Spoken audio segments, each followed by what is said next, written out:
How to argue with your wife. You don't. See you. No, I'm joking. I'm joking. That's not the whole video. I want to talk about arguing with your wife and why it's futile. So, have you ever found yourself in a situation where you're in a heated argument with your wife, girlfriend, and you feel like you're making perfectly logical points, you're being consistent, you're trying to, make good arguments, only to realize it's getting you nowhere? Well, I think this is a fairly universal experience among men. The truth is, arguing with your girl is a losing game.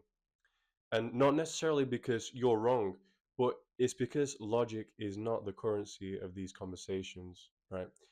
Women are emotional creatures. They act from emotion. Emotion governs their actions a large percent of the time. And so they communicate using emotion. And if you approach them with logic in a conflict like this, you simply speak in the wrong language.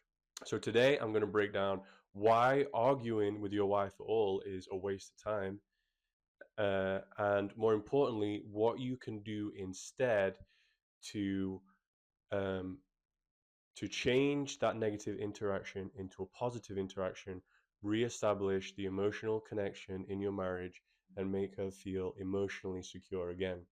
Why arguing with a woman doesn't work? There's three main reasons. The first reason is the conflict between logic versus emotion. So, men, we tend to argue with logic. We present facts, we look for inconsistencies, and we aim for a solution. So, we're going in kind of like Ben Shapiro. Okay, we're going to calmly dismantle our wife with facts and logic. Okay, that's how we enter into the conflict. But they're not looking. Women, your woman, she's not looking for like a logical critique of her points, right? Like you're going in, like wearing the toga and holding the scrolls, like stepping into the agora looking for a Socratic dialogue. That's not what she wants. She's there to express how she feels, her emotions. And when we respond in a logical way, the likelihood is that she's going to feel that her emotions are invalidated. That's a cardinal sin. Um, and it's going to make her feel unheard and misunderstood. That's going to close her off emotionally. You don't get too many chances at that. Number two, maybe a controversial one, but women don't fight fair. When you get into a verbal conflict with a woman, and I'm not saying that they're acting maliciously or with bad intent. They argue differently from men, and they tend to men. We want to engage in like a debate with rules and consistency, but women, they argue based on how they're feeling because they're coming from that place of emotion, and it's what they feel in the moment. Their current emotional state is governing how they feel, and it's coloring their whole view of the situation and also how they're feeling about you, their attraction towards you. So we've kind of had it where we're in a logical when we're in a verbal conflict with a woman and she brings up things from the past. That's a common one. Kind of shifting the goalposts, or making personal remarks. And it's not because they're being malicious, not because they're trying to win, shut you down. It's because they're coming from that emotional place. They're feeling overwhelmed with what they're feeling, and they want to be heard, understood, and guided back to a place of safety and resolution.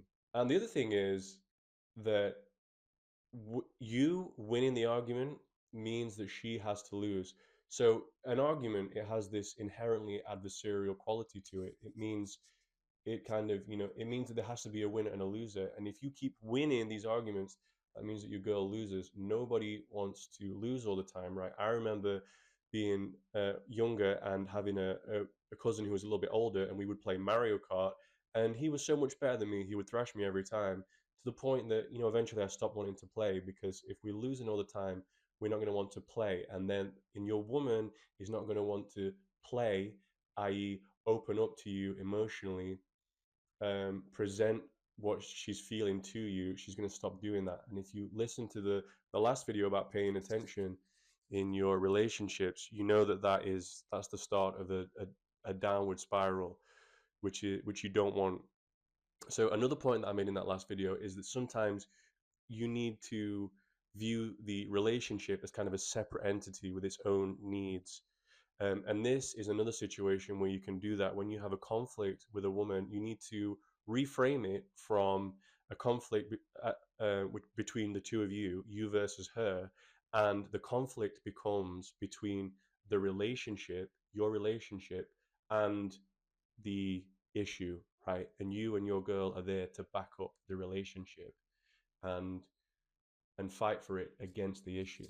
Something to consider when you're in one of these conflict interactions with your girl is that the actual problem is very rarely the problem that is being presented. Oftentimes when a woman presents a problem, it's not the real underlying issue. It's a symptom of something deeper.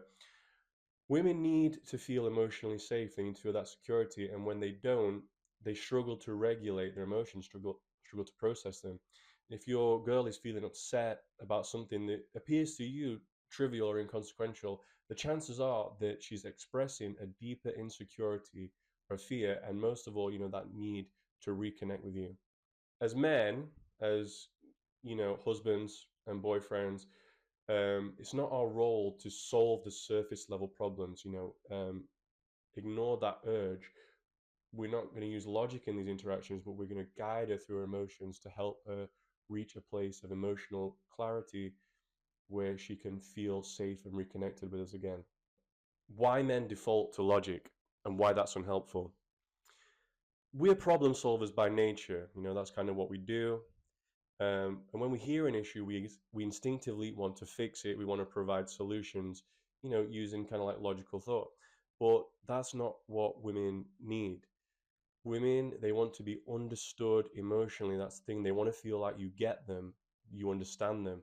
They don't need a solution as much as they just need to feel heard, their feelings be validated, and safe to express themselves with you. That's so important. She needs to feel at all times that she is safe and secure in expressing her emotion to you, because like I said before, when that feeling goes away, she'll shut down, and that is the beginning of the end in a lot of cases. So what to do instead of arguing, I want to provide you, Batman, with a few tools to put in your conflict resolution utility belt, right? So the first tool that I want you to make use of is universal positive regard, UPR. So this is a concept that was developed by Carl Rogers, who was a psychologist and a psychotherapist. And he believed that UPR was essential for the relationship between the therapist and the patient. And in the context of the clinical setting, it's about accepting the patient as they are entirely without judgment, and acting from a place of goodwill, and wanting the best for the patient. If we take that concept and we apply it to our relationship, what it means is that we're going to assume the best about our wife. We're going to assume that she's acting from a good place. She's not acting maliciously. She's not trying to cause a problem for us or hurt us. So we're not going to react defensively. We're not going to assume bad about her. We need to idealize the woman that we're with a little bit, because we picked her, and we love her. And so we need to assume that she's coming from a good place. She's not trying to frustrate you or hurt you. She's struggling with her emotions, and she needs your support. So reframe it in the way of thinking that she's coming to you for help, and that's a good thing. The next one is active listening and paraphrasing. So when she speaks, you need to really listen, be present. And then you're going to paraphrase, you're going to repeat back to her what she said in your own words. And then you're going to ask, did I understand that correctly?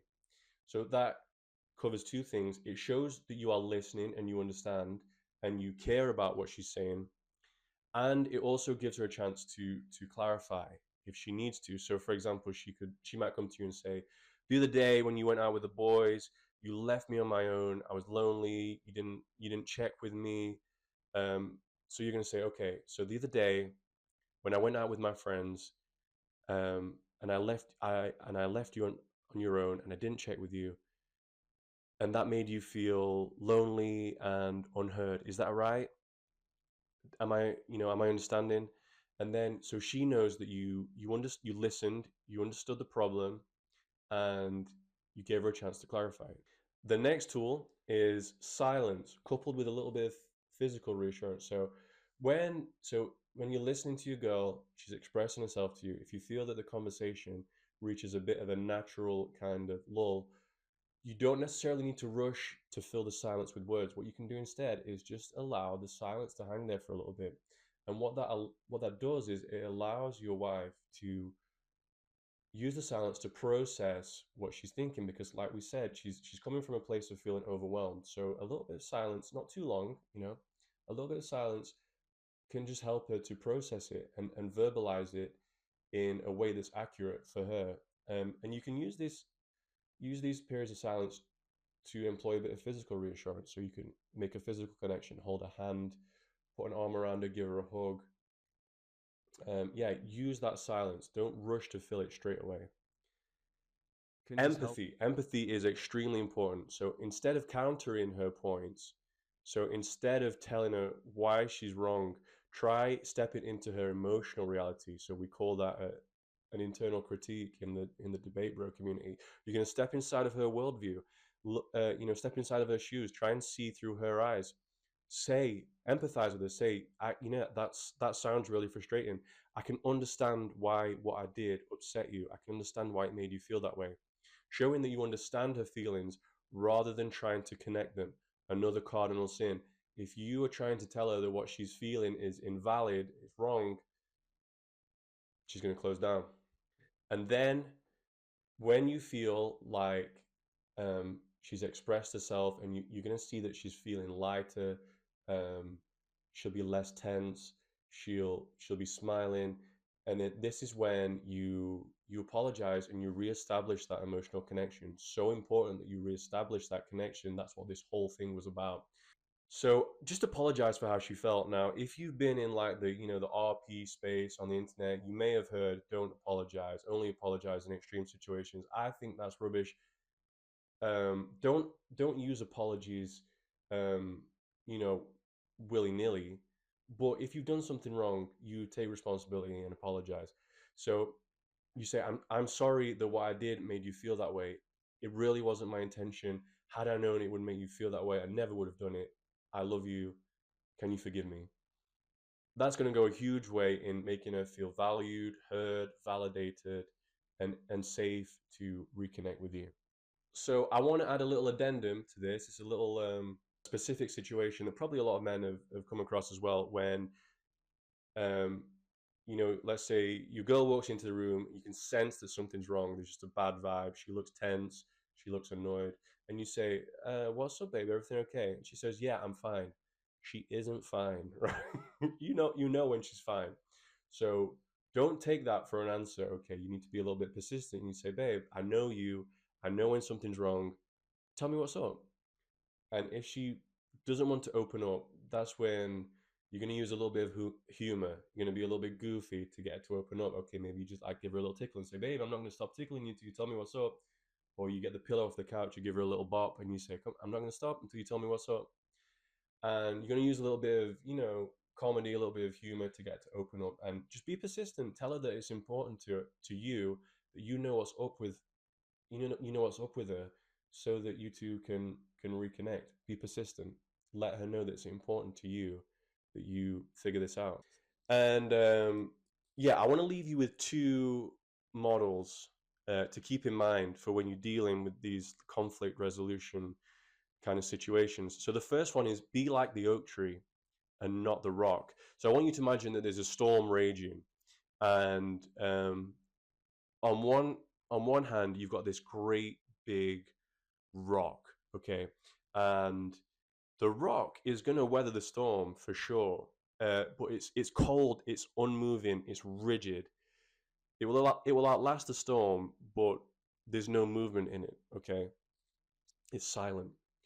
On the other hand, I want you to imagine an oak tree. It's deeply rooted into the earth. It's got a strong trunk.